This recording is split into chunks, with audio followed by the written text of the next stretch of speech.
RJTV. Foi assim que, durante anos, o sul do estado do Rio acompanhou as principais notícias nas 24 cidades de cobertura da TV Rio Sul, a afiliada da Rede Globo no sul do estado do Rio, tanto na hora do almoço no RJ1, quanto no início de noite no RJ2, tudo o que é mais importante no dia a dia para os mais de 1 milhão de habitantes da região passa pelos dois principais telejornais do sul do estado. O tom formal na maneira de se trazer as notícias, com apenas um ângulo da bancada e pouca interação entre os apresentadores e repórteres, são características das edições que vieram ao ar na década de 90, quando a TV Rio Sul começou as suas operações. TV Rio Sul, a região no ar.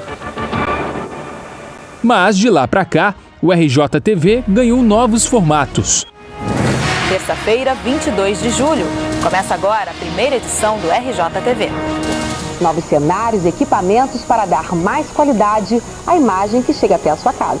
Com as mudanças de estúdio e de identidade do telejornal, um tom mais descontraído e com uma linguagem mais usual começou a ser percebida pela audiência. Diversão e arte, o Adson Ramos tem a opção certa para você. Só que para chegarmos ao modelo de telejornais que vemos atualmente, o caminho foi longo e tudo começou na década de 50, com a chegada da TV no Brasil e de um telejornal que fez história, o Imagens do Dia.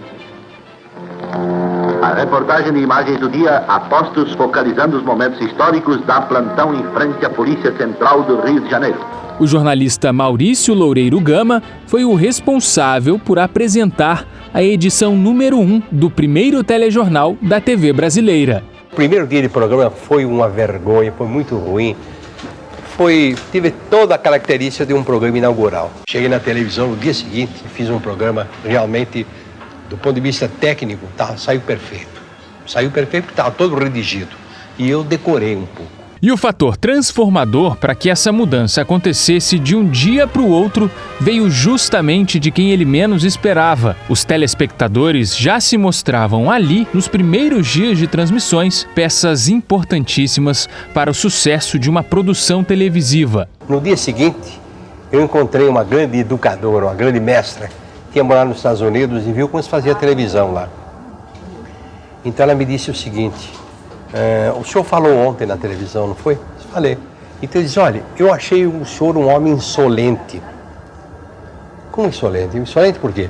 Porque o senhor falou o tempo todo e não disse uma palavra para mim. Não se dirigiu a mim, não me consultou. Então ela me ensinou como eu deveria fazer televisão. Ela disse: eu estou ensinando o senhor porque eu aprendi a ver televisão nos Estados Unidos. Então ela me deu uma aula de televisão na Rua Marconi. Eu de pé anotando tudo. Eu larguei a mulher ali, voltei para o jornal e fiz o programa inteirinho, dialogado como se fosse teatro. Eu sei que a repercussão foi muito boa. À noite o doutor Assis Chateaubriand mandou me chamar. Disse: com que o senhor estudou televisão? Disse: por que, doutor? Estava muito ruim? Ele disse: não, ao contrário, está muito bom. O senhor foi o único homem que entendeu televisão no Brasil. Apesar do seu impacto histórico, o Imagens do Dia ficou no ar por cerca de 3 anos apenas. O suficiente para que o brasileiro pudesse se acostumar com as notícias sendo dadas pela TV. Foi então que um velho conhecido do rádio começou a marcar presença também na tela dos receptores. Aqui fala o seu repórteraço, testemunha ocular da história, em edição extraordinária em homenagem aos jornalistas do Brasil. Ele nasceu no rádio em 1941, mas de 1952 a 1970, o seu repórteresso passou a ser produzido para a televisão. E apesar de trazer informações do Brasil e do mundo, era apresentado em edições locais, porque na época a TV no Brasil não tinha tecnologia para transmitir uma única edição para todo o país. Em São Paulo, Calil Filho. Em Belo Horizonte, Luiz Cordeiro. No Recife, Edson Almeida. E no Rio, Gontijo Teodoro. Os assinalaram a temperatura máxima de 32,5 graus no Engenho de Dentro e a mínima de 17,5 graus em Santa Teresa. Sucesso de público também na TV, o repórteresso se despediu do ar em 1970, 20 anos depois do início das transmissões da TV no Brasil. Nessa época, a tecnologia já vinha avançando sendo possível, por exemplo, incluir matérias, exibir entrevistas gravadas e também ter o apoio dos repórteres nas ruas. O que não tinha mudado muito, mesmo com a chegada da TV a cores e de outras evoluções, era a posição do apresentador, sempre muito formal. Jornal Nacional. No Jornal Nacional, principal noticiário da TV Globo, essa presença destacada, séria e inabalável de quem apresenta os fatos ao público se replicou entre os outros jornais da casa, inclusive no RJTV, que estreou na capital fluminense em 1983, sendo produzido pela própria TV Globo. Ao funcionalismo público proposto pelo governador Leonel Brizola.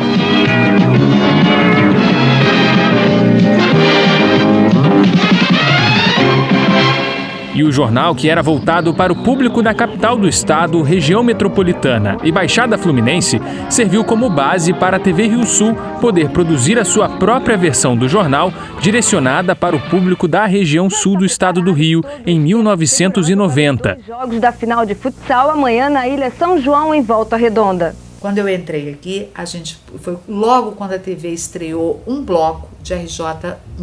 Então o Rio fazia um jornal, naquela época era um jornal do Rio, de capital da rede, de 25, 26 minutos, já era um jornal grande para padrão da época, e a gente cobria um bloco desse jornal. Eu não me lembro bem se era o primeiro ou se era o último, mas a gente cobria um bloco que dava mais ou menos uns 4, 5 minutos de jornal por dia de manhã. Sim. E a gente fazia a nossa edição, que já quando eu entrei já acontecia, que foi o primeiro jornal da casa, que foi o RJ2. Ipiraí reduz a mortalidade infantil com o apoio do Unicef.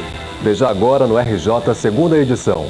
A gente se colocava num patamar longe das pessoas, né? Então, um jornalista era aquele cara que sabia muito e que falava e que, né, chegava e as pessoas falavam boa noite, porque... Então, era uma formalidade distante, mas que durante muitos anos era a formalidade que o público reconhecia. Então, naquela época, o público esperava o Cid Moreira para dizer boa noite. Tinha Sérgio Chapelin, enfim, Marcos Rúmel e grandes outros que apresentavam o JN há 30, 40 anos, e eles tinham o mesmo timbre de voz, né? Então já foi um salto quando as mulheres começaram a ocupar a bancada. Então as coisas foram mudando com o tempo. E isso aconteceu regionalmente também. A gente, quando estreou, a gente seguia esse padrão Globo, que era as mulheres sempre de blazer, terninho, cabelinho cortadinho, os homens todos de terno, gravata, com a voz impostada. Essas formalidades, elas foram caindo e não cabia mais a gente ter aquela pose diante de quem estava nos assistindo. Sem contar que a televisão foi ficando cada vez mais popular. Se você for, nas tuas pesquisas, procurar, você vai ver lá na década de 50, de 1950, a televisão era um artigo de luxo para pessoas com poder aquisitivo mais alto e, consequentemente, com mais instrução e com mais formalidade. Hoje, cada vez mais, a TV é a grande, talvez, o grande objeto ou a grande representação da democracia, da comunicação, porque ela está em todos os lugares, com todas as pessoas, de todas as classes sociais. E nada melhor do que vir ao sul do estado para tentar entender com os moradores daqui qual é a melhor forma de se receber a informação. Nós fomos a Piraí, Barra do Piraí, Volta Redonda, Paracambi e Barra Mansa. E através das conversas que eu tive com eles, eu pude entender qual é a melhor forma de se receber a notícia aqui na região. Aí eu prefiro RJTV ou rádio. Eu costumo receber essas informações através do RJTV, que eu gosto muito de ver, essas reportagens regionais, é assim que eu me informo. Pela TV que eu mais vejo. Eu consumo mais pelo RJTV, pela TV Rio Sul, que passa as coisas das regiões daqui. Primeiro pelo RJTV, que eu sempre vejo, mas depois pelo Facebook. Essa relação entre o telespectador em casa e o RJTV vai além da busca pela informação. Ana Paula Garcia explica que sem a participação do público, o RJTV não seria o que é hoje em dia. A gente abria o catálogo, que não existe mais, que era a lista telefônica aqui da região. A gente abria em qualquer página aleatória, na cidade que a gente tivesse equipe naquele dia, e ia pela lista. Oi, eu sou aqui, Ana Paula, da TV Rio Sul. Eu era produtora. Tudo bom? Tudo bom? A senhora tem criança? É que a gente está fazendo uma matéria assim. E era dessa forma. Você imagina o tempo. Aí mudou, né? Então, como hoje isso é feito? Muito mais. Se eu te disser jogar, assim, 80% do nosso jornal hoje não sai da gente. Ele vem para nós. Uma notícia, por mais que a gente tenha agilidade, por ter as sucursais, em a sede aqui em Resende, sucursal em Angra, em Três Rios e em Volta Redonda, que faz com que a gente distribua melhor as equipes e diminua esse tempo de deslocamento, é muita sorte para nós estar no local do fato, na hora do fato. Então isso não acontece. Quem está na hora? As pessoas, os personagens, as testemunhas, né? E todas as testemunhas, todas as pessoas hoje têm um celular à mão. Olha aqui onde está a janela, ó. Tem barro no focinho da minha janela, olha como está a minha porta. Tá estufando, vai estourar. E houve uma tempestade fenomenal, foram 200 e tantos milímetros de chuva em 24 horas, algo absurdo, tem um monte de estrago lá. Então, se fosse há 24 anos, quando chegasse aqui a fita à noite, aquilo já teria mudado, né? E a gente ainda teria gasto aí mais o tempo de gravação e deslocamento interno. Então, era um dia inteiro para uma matéria chegar aqui. E como se cobre isso? Não se cobre. A gente cobre com contribuição. Talvez o exemplo mais gritante que a gente tem hoje aqui na nossa área de cobertura é a situação violenta de Angra dos Reis. Infelizmente não é só mais som de ondas que a gente ouve por aqui. Foi o 13º dia de tiroteios na cidade. Moradores dormem e acordam ao som do tiro. Um tempo atrás a gente não imaginava que a gente ia ter que cobrir isso. Então Angra dos Reis hoje, o grande impacto da nossa cobertura lá só acontece pela relação que o morador tem com a gente, com a contribuição das pessoas, com agilidade, com as entradas ao vivo, hoje em dia a gente tem 3, 4 apresentadores num único jornal. Então isso que é a conversa, a interação, isso faz com que você gaste o tempo e trocando os assuntos, e trocando os formatos, e trocando a abordagem, a fim de que você não troque de canal. Não vejo assim, não vejo nem necessidade de terno, dessas coisas. Acho que agora tá melhor, né? Antigamente era meio... Acho que agora tá melhor. Descontraída, com roupa mais simples e com vocabulário de fácil entendimento. Interagindo entre eles.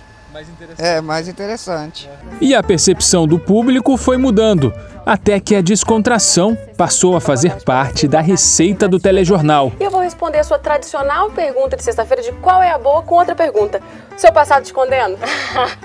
Melhor não comentar. Melhor não comentar. Essa história de passado. O jornalista carioca Adson Ramos, que por 4 anos foi um dos repórteres do RJTV do sul do estado, é um exemplo quando o assunto é trazer a informação de uma maneira mais leve. Essa característica do jornalista foi tão marcante que Adson ganhou até um apelido. O Rei do Agito vai dar a sua dica. Exatamente, você pode se tornar o Rei do Agito também.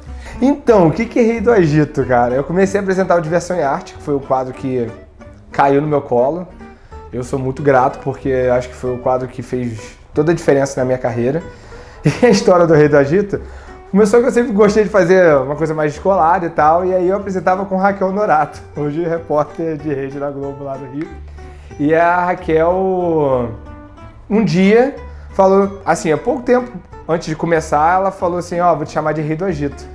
Só que ela achou que eu ia encrencar, e tipo, falou, não, você tá doido, isso aqui acho que foi no primeiro dia, inclusive. Hoje é dia de estreia aqui no RJ, são dicas de programação para o fim de semana na região, é o Diversão e Arte. E quem conta todas as novidades pra gente é o Adson Ramos. Adson, boa tarde. Boa tarde. Seja bem-vindo aqui ao RJ. Muito Agora obrigado. Você é o nosso Rei do Agito, então.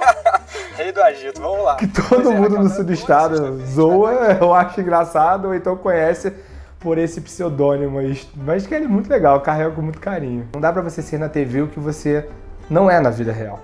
Em algum momento, aquilo ali acaba transparecendo. Vamos tirar uma selfie, Priscila? Vamos. Vamos tirar essa selfie aqui, ó. Pronto. Peraí. E onde vai parar essa selfie, Priscila? Nas redes sociais. Que é coisa mais comum do que isso hoje em dia. Agora quem tá assistindo a RJ não entendeu Ninguém nada. tá entendendo né? nada. Calma, a gente não pirou aqui. É o seguinte, uma peça que já tá em cartaz em Resende vai falar exatamente sobre essa relação. A gente tem algumas imagens. Eu acho que na TV aberta, a gente percebeu que não sei se é um caminho sem volta, mas eu acho que as pessoas, o que a gente percebe de feedback dos telespectadores é exatamente isso. A gente quer um cara que fale que eu ouvi muito isso. Acho que as coisas que eu mais gosto de ouvir e que me fez entender que eu acho que eu estava no meu caminho como profissional, era ouvir as pessoas na rua, olha, você conversa comigo, eu entendo o que você está falando. Não é igual aquele pessoal que fala um monte de coisa e eu não consigo entender. Isso pra mim é o que fez eu falar, então é isso. Então é isso, é só eu ser o que eu sou. É eu tentar explicar. E outra, eu acho que não tem essa história de eu vou decorar um texto e vou falar. Se eu não consigo entender o assunto, eu não tenho como fazer você entender. Então é uma troca, eu tenho que tentar entender a coisa para passar para você e eu vou tentar passar para você da forma mais simples possível. São pelo menos 14 escolas particulares na Vila Santa Cecília. Aí tem aquela história, né? O pai vai levar o filho na escola, deixa lá, para com o carro, o pessoal preocupado, a beça com esse cheiro de gás todo, e aí a gente foi procurar saber por que estava esse distanciamento que acontecia, que aconteceu durante algum tempo, eu acho que hoje cada vez se estreitou mais, então a gente tem que comunicar para quem tá assistindo a gente, sabe? É a pessoa que é a dona de casa, é o cara que tá ligado lá na portaria que tá assistindo a gente, e esse cara quer entender da melhor forma possível, ele não quer ruído nessa comunicação.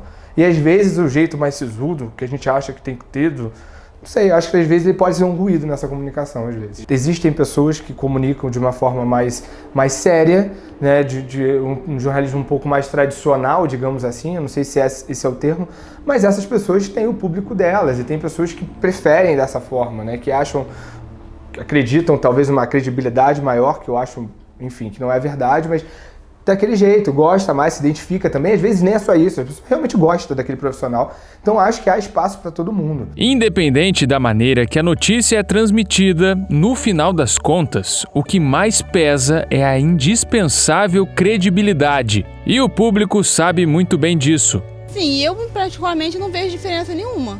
Para mim, os dois modos, contando que passa é aquela boa impressão, uma reportagem qualificada mesmo e que te der fonte para você pesquisar também se aquilo ali é verdade. Eu acredito que, independente da forma que a pessoa esteja vestido ou se apresentando. O mais importante seria a fonte. A fonte sendo confiável, eu acho que, né, o tradicional, o novo, né, tanto um quanto o outro é válido. A gente tem um critério extremo, muito rígido de checagem. Se a gente for olhar, todo mundo fala assim, hoje todo mundo tem tudo, sabe de tudo. Realmente, sabe de tudo muito rápido.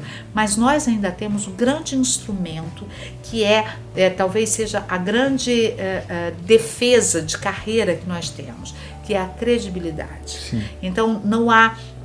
todo mundo fala tudo, mas quem tem credibilidade suficiente para ser ouvido e para ser acreditado? E o RJ termina aqui. Boa noite para você. Uma boa tarde para você. Uma ótima tarde para você e até amanhã. Uma ótima noite para você. Para você que ficou aqui com a gente na RJ1, uma ótima tarde. Tchau.